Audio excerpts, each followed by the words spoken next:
and welcome to our LinkedIn Live. If this is the first time you're joining us, my name is Dr. Marc Sniukas. I'm a strategy advisor working with CEOs and boards and business owners on designing and executing winning strategies. Now, just before we get started, a couple of logistics. So today we're going to talk about strategy in the boardroom, and I'll come to our guest in a minute. If you have any questions, please just put them into the comments on LinkedIn. We'll have some time to go through those and answer those. And also, just to say hi, put a comment in the post on LinkedIn and let us know where you're joining us from. And again, if you have already some questions in your mind, then please don't hesitate to share them. And with that, I hand it over to Jurate for an introduction. So hi, welcome Jurate. Thanks for joining us today. Just tell us a little bit about your background, and which is quite impressive, I have to say, with all the jobs you've had and the boardroom experience that you have. Hi, Mark, and hello, Hi. good day to everyone. So really, it's my pleasure being there, and thanks, Mark, for inviting me. So about my experience. So I have been operating in global landscapes for some global admired companies like UPS. So, I spent majority of my career at global logistics at UPS, and ultimately I was based in Brussels and leading 19 countries business for the East Europe. Then I worked a little for Amazon and was leading Amazon last mile logistics. I'm originally based in Lithuania, so I returned back to Lithuania, and I was leading and board member was at one of the manufacturing companies. Then again, I turned to some US companies. I was vice president for global agent operations for Western Union, and I was leading operations team in 4 continents. So that was my, executive or CEO career. And a few years ago, I have decided to move into corporate governance. So I'm certified professional board member and chair of the board. And currently, I work as a professional board member or chair in 3 organizations. So 2 are state enterprise-owned companies, and 1 is a private company. So also I'm an investor, I'm a venture builder, but my major passion and my job is really being in the boards and delivering value there. Yeah, cool. Now, tell us a little bit about, so how did you experience maybe that career transition from being on the executive side to being on the non-executive board side? Anything particular there that stands out kind of in the change? What made it a big change? What made it challenging or easy maybe?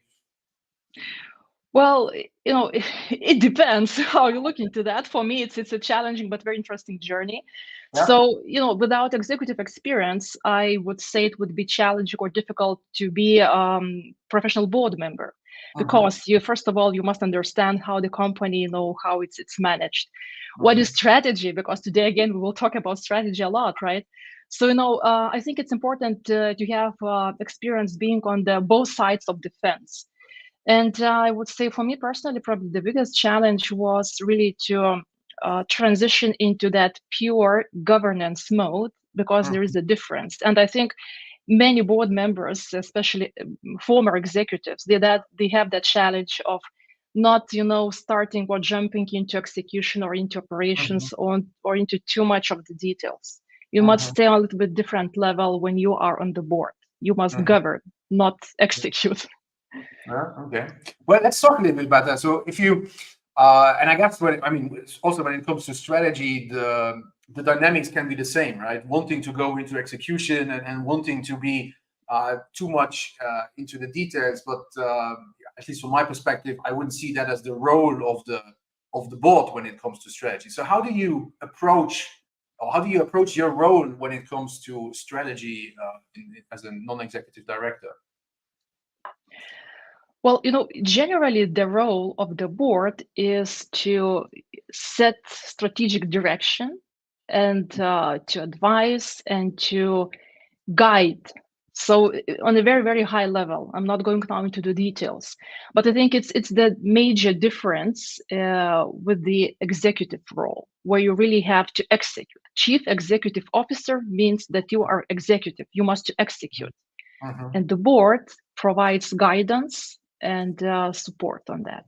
Okay, that's quite interesting. So would you say that then if you say guidance and you said set direction, so would you say that then the non-executive board sets the ambitions for the company, or says you should go, I don't know, expand into the US or whatever, or is that already too detailed? Or asked differently, can you give us some examples of what you would consider direction or guidance that you would give an executive team?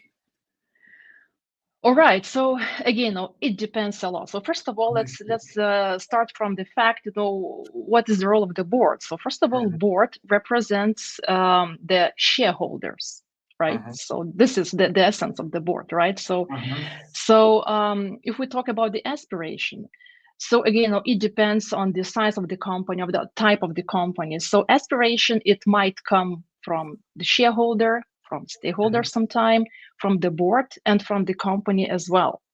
So when we say about which market to go, I would say it's not an aspiration. It's more about, strategic choice. So like where to play, how to win, right? So it should come from the company. The board should more direct and guide on the, let's say, all right, we have a challenge, we need to expand, right? So, okay, let's have a look. Maybe we should expand into new markets, right? But we shouldn't probably, as a board, to say you should go to, I don't know, some European market, or maybe to US, or maybe to India. It's not the role of the board.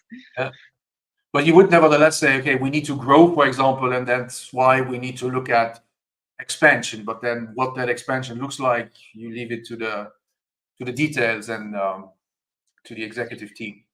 Absolutely, because again, let's clarify that first of all, board members, they gather mostly maybe once per month. It depends again on the setup of the board, but board members, they are not involved in the daily operations. They are not, subject matter experts in all the fields of the company. So the people who really are driving the business, they have all the knowledge, and it should be a dialogue. So they should propose about the way how to expand, how to execute, right? So it's a dialogue. I think it's the key. Okay, I'm just curious. I mean, maybe the question is a little bit out of the scope, but so as you said, you represent the shareholders. I'm curious to what is your observation when it comes to goals and ambitions the shareholders have? Do you see still a lot of that, the more 1980s kind of, it needs to be shareholder value, or do you see a transition also there that shareholders are more looking at purpose or more looking at something sustainable and not only being interested in shareholder value? You pointed very, very correctly, I would say, because nowadays, definitely shareholder value, it's very important, and it's not going to go away, right? So the company or the business should be sustainable. But definitely, especially with the society getting more and more, conscious about the ESG topics, about the, let's say, technology, about the sustainability, as a whole, and impact on our daily lives. So in overall, all the stakeholders' value creation is, of course, on the agenda of any kind of the board. So it is. And what I can even expand on it a little bit more, I would say that the role of the board also is changing and is evolving. If we, let's say, we had that conversation maybe 20 years ago. So the board was like sit on the board, the term sitting on the board. It was like nice club, to come, to sit, have a nice meeting, maybe to make some decisions. That's it. So nowadays, board's role is really evolving a lot, with having that in mind that, okay, we are now in post-COVID environment. We have kind of poly-crisis. We have economy instability. We have geopolitical crisis. We have environmental concerns raising. And the volatility of the business is raising every day. So it means that both organizations and the boards must adjust and must be also more, flexible, faster, make decisions faster. So the role is changing. Boards' roles also are changing, and they, I would say even deeper involvement into the industry, let's say, or company, the way how company operates, it becomes part of the board job. Yeah, that's interesting. Yeah, so being more involved. So let's talk a little bit about the involvement when it comes to strategy. So you said that, okay, on the one hand, it's about setting that direction, but then it's not going too much into the details. So what would be the ideal involvement or role of the board then when it comes to working on the strategy, or how do you approach that? Again, what is ideal? Ideal, it's, let's say, from my experience and perspective, and I always am very careful with providing recipes. What is the best way or ideal? But let's say what usually works or helps to achieve some kind of positive result is, first of all, avoid bad practices. What I call bad practices, it's like extremes. So one extreme is that the board jumps into the company and defines how the strategy should look like, kind of board fully doing CEO's work, I would say. So just CEO and executive team, they're just observing how the board is working and creating the strategy. So this is one bad example. Another bad example is when CEO is coming to the board and presenting strategy, and board says, yeah, maybe no, okay. So, those are two extremes. And I would say if this happens, so either board or CEO should be fired, because it's not, the way it should work. The ideal, or let's say what I would, really recommend, and myself I try to follow, in the boards where I operate, is have, those iterative process. So ideally it should be, first of all, CEO or management team meeting with the board and clarifying, board expectations, and gathering insights from the board. Let's say, what kind of challenges board members did you see? What kind of maybe opportunities or areas where strategy should be directed to? Then, internally, CEO should lead the process, and they should come up kind of second iterative process with strategic alternatives. So something that, all right, they have made some estimates, analysis, some they have some suggestions, and then again to come to the board and just to get insights and get some advice. It doesn't mean that at that time board kind of approves or disapproves, but it's about having dialogue and conversations about what might work, might not work, what is important maybe, what creates value. And then the last step would be, already after those two steps, for CEO to provide and to present the final strategy to the board. So, it is full involvement and engagement. So board members, they have opportunity to express their opinions, their advices, and also ideally company listens to that and also incorporates. It doesn't mean that they should incorporate everything. It's a lot of dialogue and discussion, but I think it works best. And in the final stage, normally there are not many questions, and strategy usually is approved. Okay, that's interesting. I like the idea of, and that's how I very much approach designing or doing strategy, of having strategic conversations. So I think doing strategy is a lot about, sense making what is going on, and how do we kind of interpret that, and then through the dialogue and through the conversations, actually getting to a point where you have I would call it a shared consciousness. So we all agree on, here is how we make sense of this, here is what's going on. And that obviously then, especially when you're going into the execution, that helps a lot to do, kind of like achieve, I would say, aligned autonomy. So everybody has the same picture of what is going on and what is important. But then within that, as you also mentioned, we need to become more agile, we need to become more adaptable and flexible. So within that shared picture, you have a lot of flexibility in terms of how you react to certain things, what kind of challenges you address, how you go about seizing opportunities, for example. So, another interesting thing that you mentioned, and is the CEO. You said if the CEO doesn't involve the board or just presents the strategy, kind of he's a bad CEO and he should be fired, right? But I have a client. If I may, Sure. not exactly. Yeah. If CEO takes the lead, presents strategy to the board, and board is not providing any insights and any interest, the board should be fired.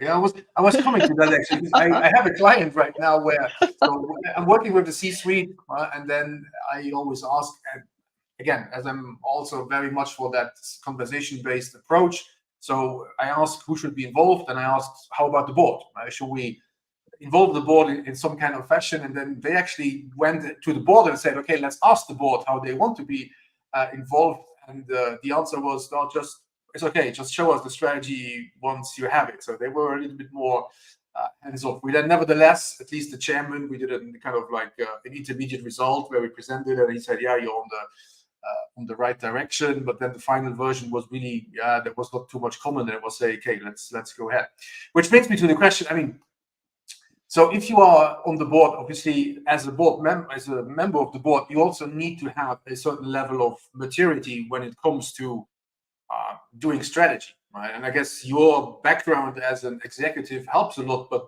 I see many board members who don't have that executive background. I cannot agree more. Yeah. And yeah, but it goes both sides and both Yeah. ways. It's not only about board members, it's about CEOs as well. And I have met in my career quite large number of CEOs that have very, let's say, unique approach to what is strategy. In schools, no one is teaching us what is strategy, right?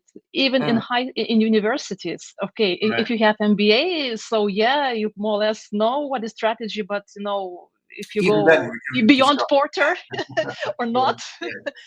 Yeah. Yeah. So I think that education is very important. And in some companies I am advising to hire some external consultants that, let's say, really have good experience, and they can support company.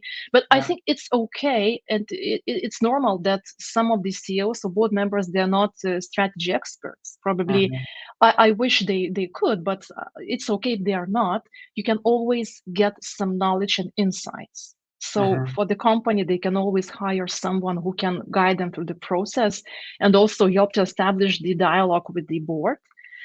Board members, again, I think that chair of the board also should take responsibility and at least to guide some board members and explain, what is important and how we as a board can make right, or let's say best possible decisions regarding the strategy. So I think we should aim for the ideal world, but the world is not ideal. But we can always find some knowledge and always learn. And I believe board members, they always should learn, never stop. Yeah, well, I guess it's it very much so aligned with how I think about the world. I mean, it's having that growth mindset, right, where you always try to learn and always accept that there is something new. But you brought up a very important point. There is this idea, and for all of those who follow me, they know that I talk a lot about that and I write a lot about that. This idea of lots of things that companies call strategy is not really strategy, right? So it might be a forecast, it's financial planning, it's long list of projects and initiatives, but it's not really strategies. And my observation there is, and I shared it again with you, that if you ask a CEO or C-suite, so what is your definition of strategy? They mumble something around, competitive advantage and making choices, deciding what not to do, maybe, right? But they don't give you a precise definition. And then they also have a hard time, say, what is your framework? What is your kind of like your mental framework, how you think about strategy? What are the questions you ask yourself? Where do you look for answers for these questions? And I think that's the most important things I see missing that kind of keep you actually from doing a good strategy. So let me ask you, Jurate, what is your definition of strategy? How would you describe that? Yeah, so what you mentioned, that competitive advantage and then blah blah, it is. I mean, if you read literature, you of course you find that competitive advantage is the key purpose of the strategy, right?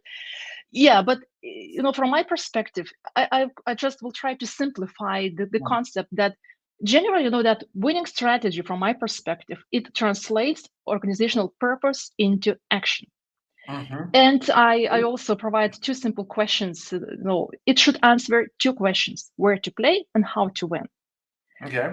Yeah. So it's very simple concept, but not many companies really follow that. And normally, if you first of all have clear purpose, you know how to translate this into action, and you have answers where to play, how to win, it answers a lot. And then you can talk about the aligned organization. So then you can adjust, all the structure. Then you can find the right competencies, resources. Then you have right management systems. So then you move on to alignment. In many cases, not in many, but quite often, organizations, they have a mixture of everything. and they, for example, some talent strategy, it's okay, but from my perspective, it's, let's say, secondary objective. It's not the way that pure strategy should look like. And also, I often have kind of conversations with the, for example, monopolies or non-profit organizations. They're saying, oh, we don't need a strategy. I mean, we don't compete in the market. Yeah. I would say that you always compete for something. If you are not competing for the customers, you compete for resources, you compete for talents, you compete for financing. So again, you must have a strategy where, with whom you will compete and how you will win. Yeah, that's a good one. I had a couple of non-profit clients in the past, and we always had a lot of arguments around when we were talking financials, right? Because they would say, "Yeah, but it's not for finances for us, and we don't need to care so much." Say, well, it's not your money. You need to care especially well, right? Because people donate the money, so you need to be very much on the financials. Anyhow, so you said it's about the purpose and translating that interaction and this where to play, how to win. So would you, I mean, in my view of strategy, I would then go a little bit deeper in terms of, so what are the capabilities you need? How do you adjust the management systems? What is the coherent action plan actually that you want to put behind the strategy? Well, would you say that this is not something where, as a board member or a board chair, you would get involved? You really stop at that kind of where to play, how to win. You don't go too deeper into the capabilities or what do we need to change in the organization to make it happen or these kind of things. Of course, we go deeper into the details. So again, with strategy, it can be one pager, it can be like 80 slides. It depends on the organization.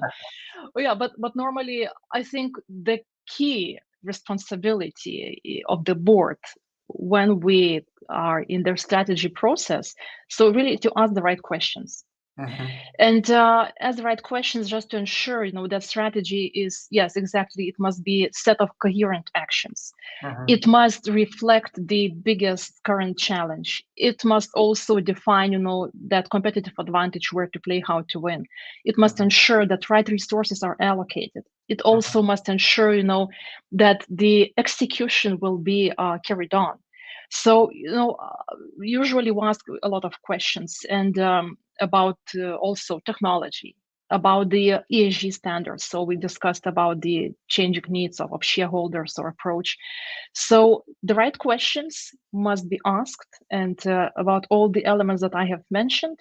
And when the answers are provided based on facts, not assumptions, but facts and really information that you can really understand that company has a real plan, how they will execute, and they have thought about coherence, about the actions that really create value.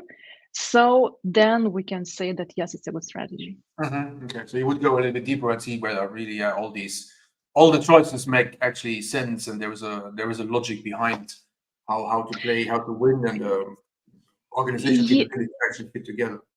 Yeah, and I think that what sometimes happens, and it's something that board members should look into that. It's sometimes, it's like confusion of activity with outcomes. So sometimes companies, they are coming with a set of activities they are going to perform. But in a strategy, we should look what is the outcome we are aiming for. So let's say, for example, okay, just recently I saw one element of to spend specific percentage of outcome of income on innovation. I mean, I can easily spend. I would be more than happy to spend X amount of money on innovation, but what's the outcome we're expecting, right? So we should be very specific on the projects with specific outcomes and results that would create no value. Yeah, I guess so. For me, strategy is always about, so what are our ambitions, right? What is keeping us from reaching these ambitions? So what are the constraints we have? What are the challenges? What are the bottlenecks we have to get there? And then strategy should provide the response, right? With the how to play, how to win kind of combination, obviously taking into account what is everybody else doing in the market, what is competition doing. But yeah, achieving that outcome is kind of key. And then good strategy then should have a clear logic of why you think that what you're doing is actually going to help you solve the challenge, so that you reach these ambitions. Yeah, makes sense. Just looking a little bit at the questions we have here from the audience. So thank you for those questions, and keep them coming. Here's more of a comment, I guess. It's also interesting. More than 45% of SMEs don't have a strategy. Now, you've always worked more in large companies. Do you have any experience with SMEs? Yeah, so I have experience, I would say with the SME, it's a company with a 5 million revenue. So I treat this SME, right? Yeah. So, but it's probably not about, size of the company. Years ago, PwC company has made a research and about the strategy and to how, having or not having strategy, how it impacts results. Mm-hmm. So the results of that survey, they demonstrated that the companies that have strategy, they actually are twice more profitable than companies that don't have strategy. So the answer is that strategy really helps to be more successful and to achieve better results. Mm-hmm. Yeah, so I share a similar kind of result. So I was looking at, I did some research on academic studies actually, who looked at strategy in SMEs, and they also found, interestingly, that it was even less about do we have a strategy or not, because everybody kind of has a strategy, especially as an SME. I would say many owners, they will argue that they have a strategy and it's in their head, right? They think they have a strategy. Right. They say at least. But this research actually found that companies who had documented, written down strategies, and so kind of formal strategy, so not just something that I have it in my head, but it's written down, it's formal, so you can communicate it better, you can discuss it, that these companies had 40% higher revenues and 40% increase in profitability, even compared to peers in the same industry and the same country, even who kind of similar companies who didn't have it. Yeah, it's a good argument. I mean, other arguments that I keep on hearing is, we don't have time for strategy, or we don't need a strategy because it's so volatile, and before we have the strategy, it's out of date already. And I think a lot of that goes back to really a misconception about what strategy actually is. Obviously, if you're thinking about strategy as the long-term 10-year plan, there too, I say that doesn't really help you, right? It's nonsense to create a detailed 10-year plan now if your industry is really so volatile, right? I mean, obviously, if you are in a kind of heavy construction or something like that, you build something, it might take 5 years or 10 years to build it. Obviously, then you need more of a detailed plan about that horizon. But if you're acting in another industry that's more fast, then it doesn't really help, right? I agree. So for infrastructure companies, like maybe large enterprises, it's energy, it might be construction, civil engineering. I agree that there must be long-term strategy, but still I would cut that strategy review into some time frames to look into that, because with the pace of the technology development, I think that after even 3 years, we should look into infrastructure projects from different angle. And again, what I'm saying often, the strategy is a journey. So it doesn't mean that we are changing our endpoint, right? But we should look, on the way. Probably we should always adjust our way based on the current conditions and opportunities. Yeah, I mean, obviously, strategy, that's another mistake that I see executives do a lot, is that they think about strategy as a 1 year kind of cycle, right? So they go to an annual retreat, and that's where you discuss your strategy. Obviously, your challenges, they don't happen just when you happen to be on the retreat, right? So there is more stuff that might require you to review your strategy on a constant basis. Now, let's talk about reviewing strategy. So would you then also be, as a board member, be involved in that process, or would you kind of actively at least request it from the C-suite that they review the strategy, or what is your take on that? So probably it depends on the, let's say, strategy management cycle in the organization that is present. So in the organizations that I reside, we have annual full reviews, but in the middle of the year, we are looking still into results, and if there is a need, we make some adjustments.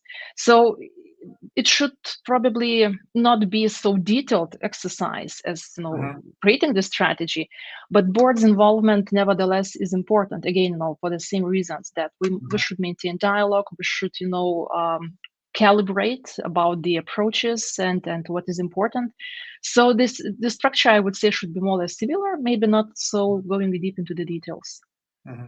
And we have a question here from the audience about how do you measure and control the strategy? So is there anything specific that you would be looking for when doing a review in terms of specific measurements maybe? Or, I mean, you talked about outcomes, so I guess you want to look at those somehow, or? Well, so strategy is measured, or success of the strategy is measured by the execution. And if that execution is allowing to achieve the goals that were set initially, right? So it's, what board is doing, board is monitoring the execution of the strategy. So definitely there must be some, goals, objectives, KPIs that should, help to monitor the progress of the strategy execution. So of course it's a part of the board's role. Okay. Well, I think, so in my experience, one of the most important things is when it comes to measuring strategy is not just to look at the KPIs and the outcomes really, but also looking into, I always say, are we actually doing what we committed to, right? So are we putting our resources where we said we're going to do it? Are we spending our time on the things that are important? So really more looking at the input and the actions and the activities that the company and the functions, the departments actually engage in, and how aligned that is with the strategy. But I'm guessing that's a little bit too detailed for the board. Well, I agree that yes, this should be like probably internally in the company, because if you will not put enough resources or action, you will not take any action. So still the outcome will not be as expected, right? So probably, board is not, monitoring if resources on a daily basis, for example, are performing some action. But we are monitoring from end result.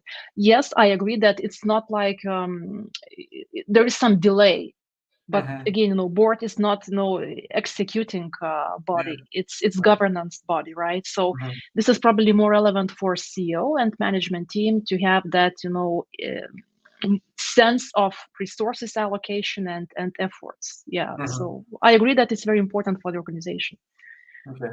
I mean, it's also again a question here we have, which kind of goes in the direction of how deep do you get involved. So I think Igor asks, is corporate strategy an umbrella strategy that includes business strategy, marketing strategy, and so on? So my answer to that would be no. I mean, there's different questions that you need to answer on different levels. I always say corporate strategy is really about deciding which businesses do we want to be in, and then business level strategy is about how do we compete in these businesses, and then on the functional level, it's about very much, in my view, these activities that I was talking about. So how are they aligned to what is marketing doing? How is that aligned to what they should be doing from a business strategy level?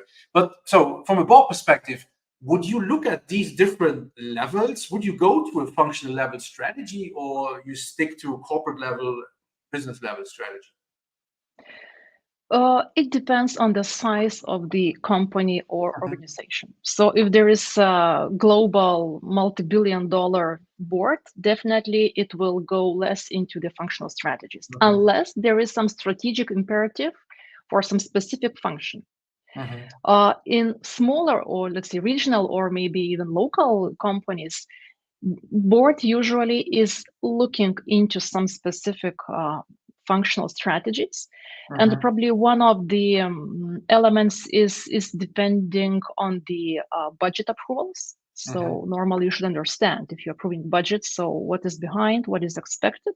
So it depends a lot on the size of the organization. So let's say the smaller the scope, the more you are close to some business lines. To the business lines, right? And also the functional level.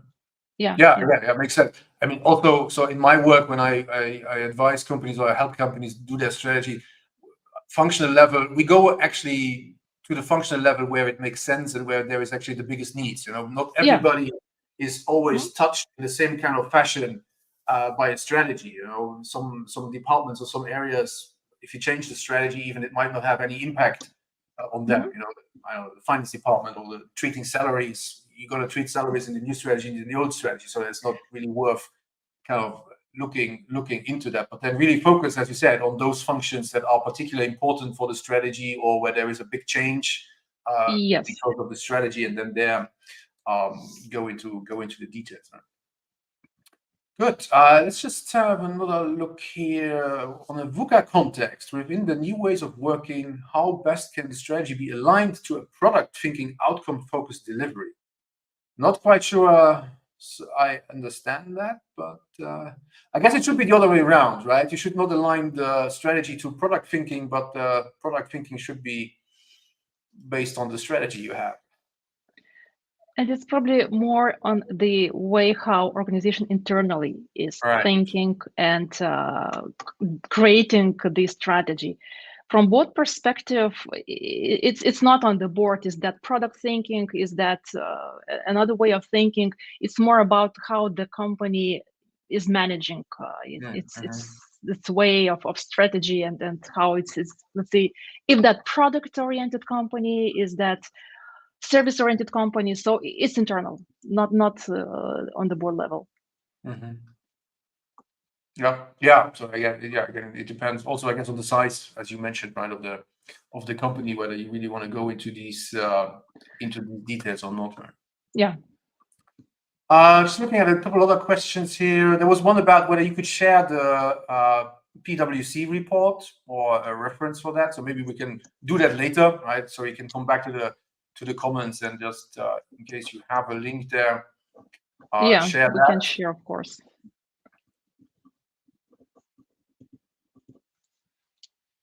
Here's an interesting one, more about kind of owner-run businesses. How do you deal with a company where the team understands the need for a strategy, but the founder insists on controlling everything? His way or the highway approach. That's an interesting one. Any experience with that kind of situation where the owner doesn't really care what everybody else is saying? Yeah, so most likely it happens in either family-owned businesses or in still startup level businesses that founder still considers that the only decision maker is founder, and founder knows the best. So it's quite common situation. And you know, again, if the founder is directly involved in the daily operations and manages the team, so most likely there is no board available. So this might be an option, right? If the board is already in the organization, so it means that, you know, shareholders, they control the business via the board. So kind of board represents shareholders. So if the founder is a shareholder, so founder should not be kind of directly dealing with the management team. However, a lot or many times the founder is chair of the board. So what is, again, you know, in the business or family-owned companies is quite, you know, relevant.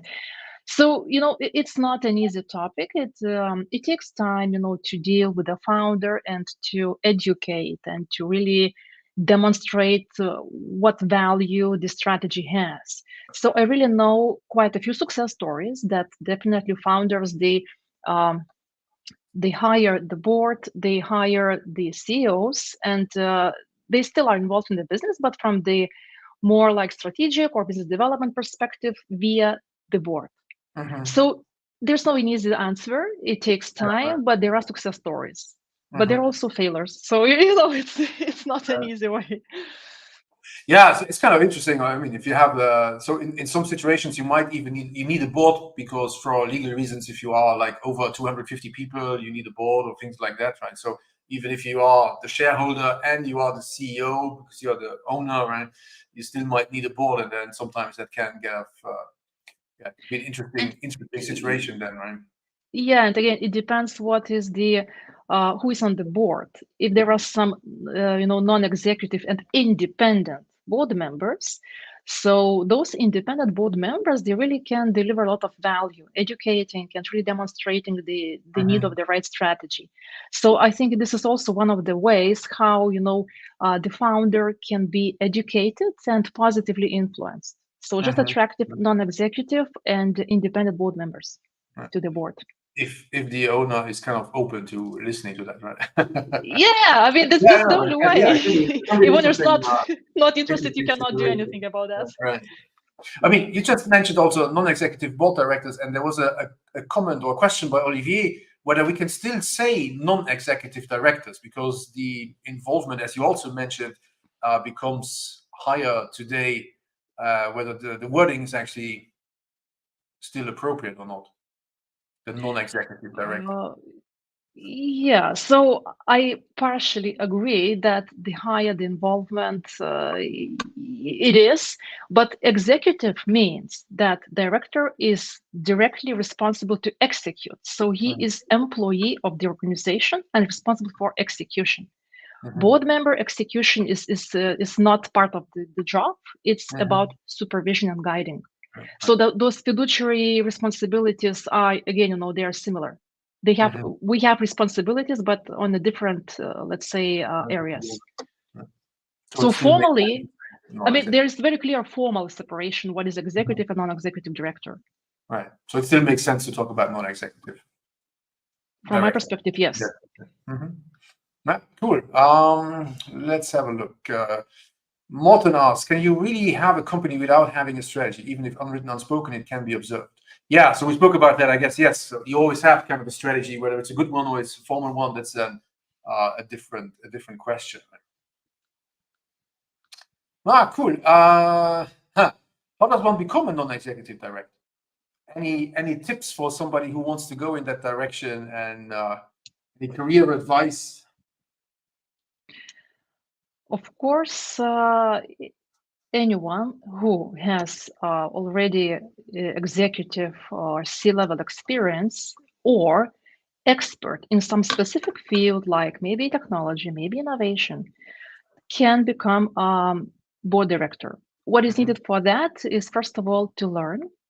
And there are organized in many different countries, there are specific institutes for the corporate governance. So in each and every country, I'm sure at least in Europe, you can find a lot, in USA as well. I mean, each and every country has some specific accredited institutes that are providing those educations, and you can get certification for that. So I would say this is the first step. Just take step and get some education. Then expand your connections. Let your network know that you are willing to join the board. I would also suggest to start from some maybe smaller companies, maybe startups, or maybe nonprofit organizations. So just to get at least some experience, what does it mean to be on the board? And then I'm sure that if you will continue, being open-minded and networking, I'm sure that also there is a lot of opportunities to join normal corporation boards and even family-owned businesses boards. It starts with getting the certification, right, or some kind of accreditation. Yes, or have expertise that specific board needs. But this is more rare example. I would say that regular way of getting education is the first step. I would really recommend. Okay. Here's another one about whether it's common or acceptable for board members to interact with company employees in any form. I mean, I guess the question goes to, do you interact with employees below the C-suite as a board member?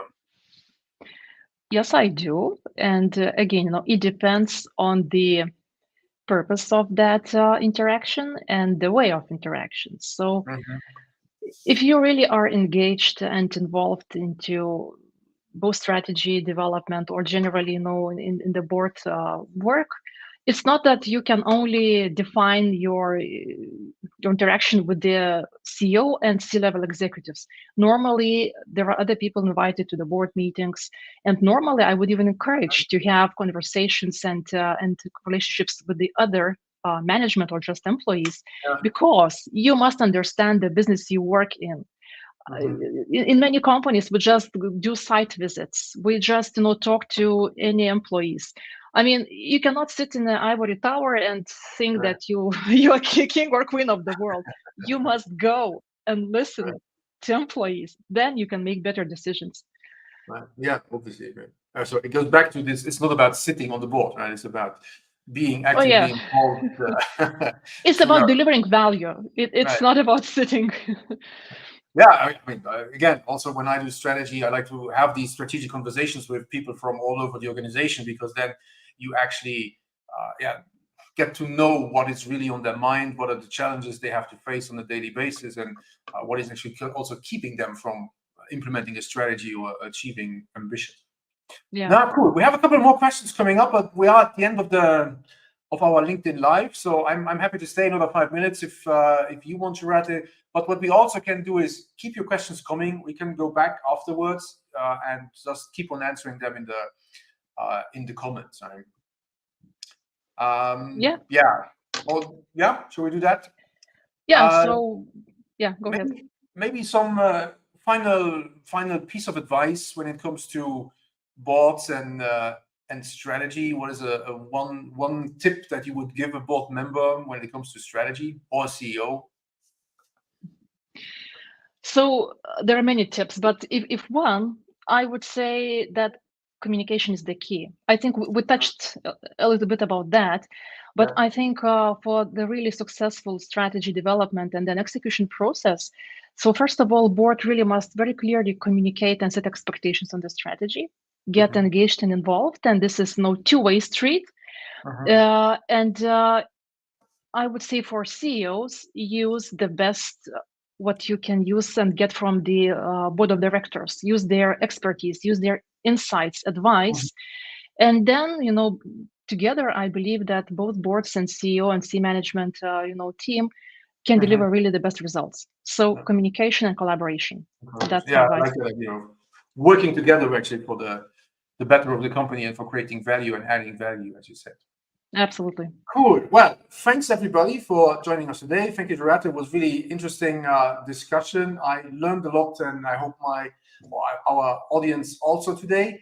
So if you like these kind of things, there will be more LinkedIn Lives coming up in the future. If you have more questions, just post them, and we will go back to them on LinkedIn and answer them there.